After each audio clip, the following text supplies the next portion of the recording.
Tiếc nhé. À, yên có tiêu thụ nhỉ? Yên có tiêu thụ. Chính à? Ừ, dạ. Chính à? Chính à?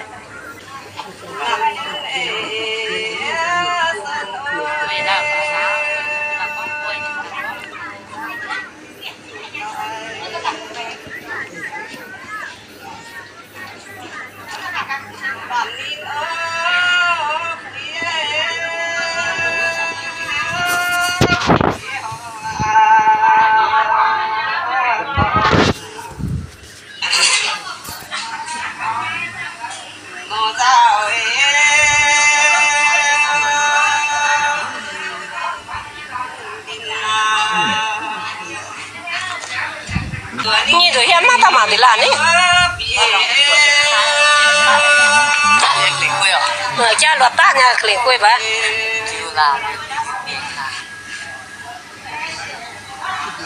Một đồng ơ vì nế pin là xanh chừng bữa tụ vươn ơi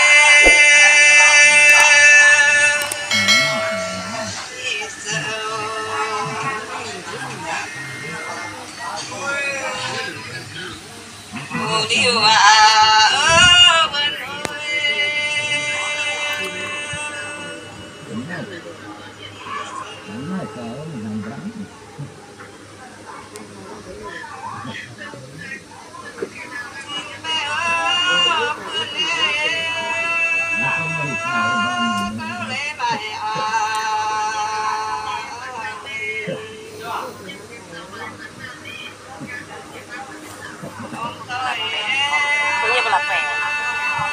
Bây giờ con sang như nhỏ.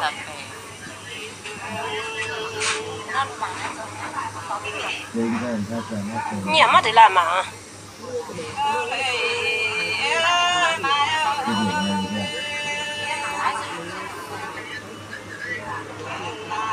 Nhẹ bao nhà mình nhà.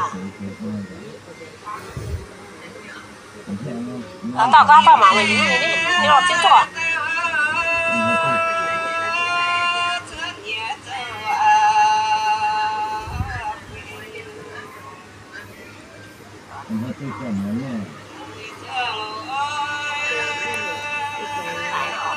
Chán lại.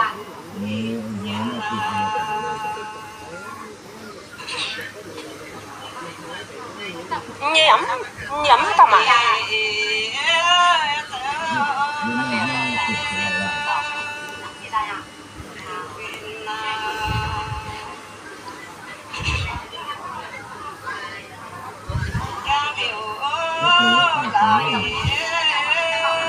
Như sẽ xuống tàu rồi đó. Yên tàu.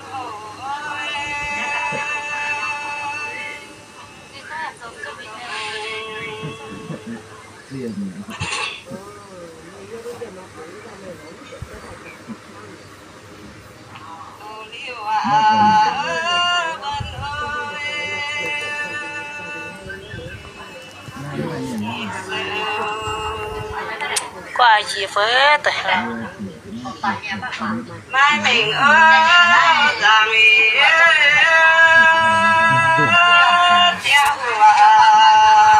cái còn qua em về quay cho em về xí lá vẫn quay em về hả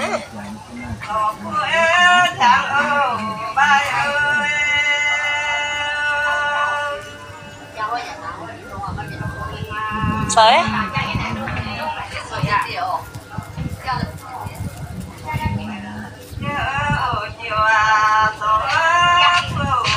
quay em về xí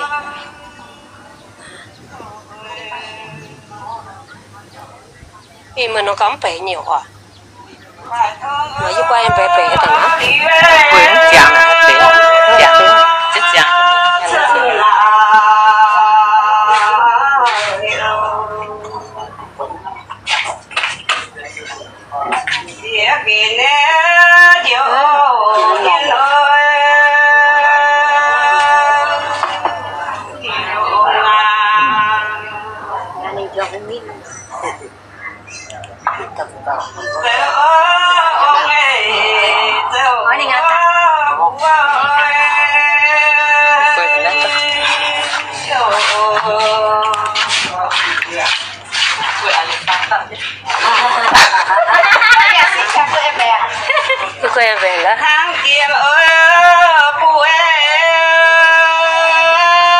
của em bé mà thở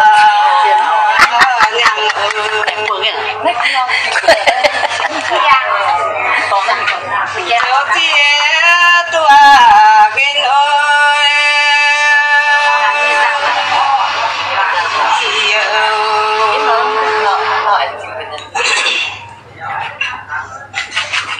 ba em mi wa nu nó thôi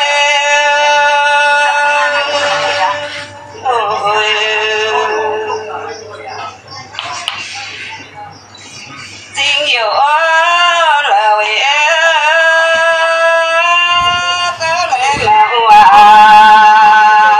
có lẽ là luôn thôi chứ mà chứ đéo chứ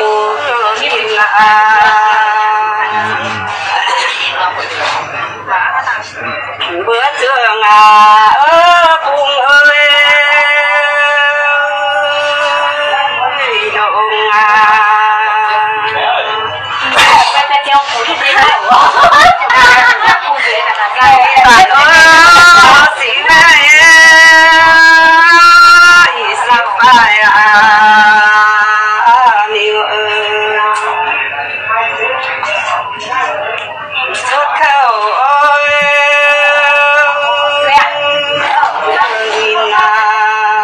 cô kia này rất là mảng nữa